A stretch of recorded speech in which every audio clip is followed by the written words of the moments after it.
ঠিক এমনই মজাদার লোভনীয় রুই মাছ ভুনা দেখতে হলে অবশ্যই ভিডিওটি সঙ্গে থাকুন। আসসালামু আলাইকুম, welcome back to my channel. তো দেখতেই পাচ্ছেন বাজার থেকে ফ্রেশ রুই মাছ আনা হয়েছে। তো আজকে আমি এই মাছটাই সুন্দর করে ভুনা করে আপনাদের দেখাবো অন্যরকমভাবে, যে এভাবে খেলেও মাছটা অনেক মজা লাগে। তো প্রথমে আমি চলে গেলাম কিছু কাঁচা মশলা, এগুলো পেঁয়াজ, কাঁচামরিচ, আদা, রসুন, এগুলো আমি ইনস্ট্যান্ট ব্লেন্ডারে ব্লেন্ড করে আমি রান্না করতে পছন্দ করি। কারণ দেখা যায় অনেক দিন বাটা মশলা ফ্রিজে রেখে দেওয়ার পরে সেই মশলা দিয়ে রান্না করলে টেস্টটা ঠিক এরকম আসে না, ফ্রেশ টেস্টটা আসে না। তো আমি বরাবরই তাজা মশলা দিয়ে মাছটা রান্না করতে পছন্দ করি। তো চলুন দেখে নিই। তো প্রথমে ফ্রাই প্যান চুলার উপর বসিয়ে নিলাম এবং কিছুটা তেল অ্যাড করব। এখানে তেলটা হালকা গরম হলে আমি যে ইনস্ট্যান্ট মশলাটা বানিয়েছিলাম সেই মশলাটা অ্যাড করব। এখানে কিন্তু পাকা টমেটো দেওয়া যায়, তো আমার ফ্রিজে ছিল না, এজন্য আমি দিইনি। অবশ্যই আপনারা 2টা পাকা টমেটো এর সাথে একসাথে ব্লেন্ড করে নেবেন, এতে না মাছের টেস্টটা অন্যরকম হয়। তো বেশ কিছুটা মশলা আমি দিয়ে দিয়েছি।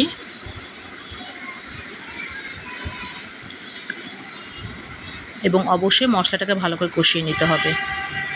দেন আমি অ্যাড করব পরিমাণ মতন লবণ, হলুদের গুঁড়া, ধনিয়া গুঁড়া এবং মরিচের গুঁড়া। মরিচের গুঁড়াটা একটু বুঝে দিবেন, কারণ ওর ভিতরে কিন্তু কাঁচা মরিচ দেওয়া আছে পেঁয়াজের ভেতরে। তো মশলাটাকে ভালো করে কষাতে হবে। হালকা গরম পানি দিয়ে নিয়েছি। তো আমি অল্প একটু জিরা বাটা দেব, জিরা বাটা অ্যাড করব, কারণ আমি তো জিরাটা পেস্ট করে নিই নাই। বেশ না, অল্প সামান্য, কারণ লাস্টে আমি জিরা গুঁড়া দিয়ে মাছটাকে নামাবো।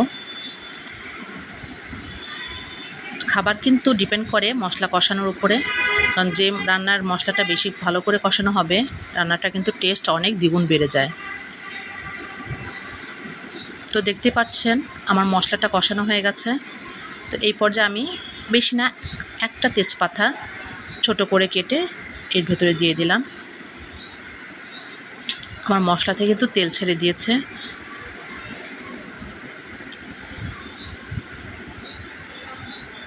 তো ঠিক এই পর্যায়ে আমি মাছগুলো অ্যাড করব। আমরা তো রান্না কম বেশি সবাই পারি, একটু নতুনত্ব, একটু নতুন স্টাইল যদি রান্না করে খেয়ে থাকি তো দেখবেন মানে খাবারগুলো ভালো লাগে। বেশ একঘেয়েমে রান্না খেতে খেতে কেমন যেন হয়ে যায়। তো চেষ্টা করি আমি একটু নতুনত্ব রান্নার কিছুর মধ্যে অ্যাড করতে।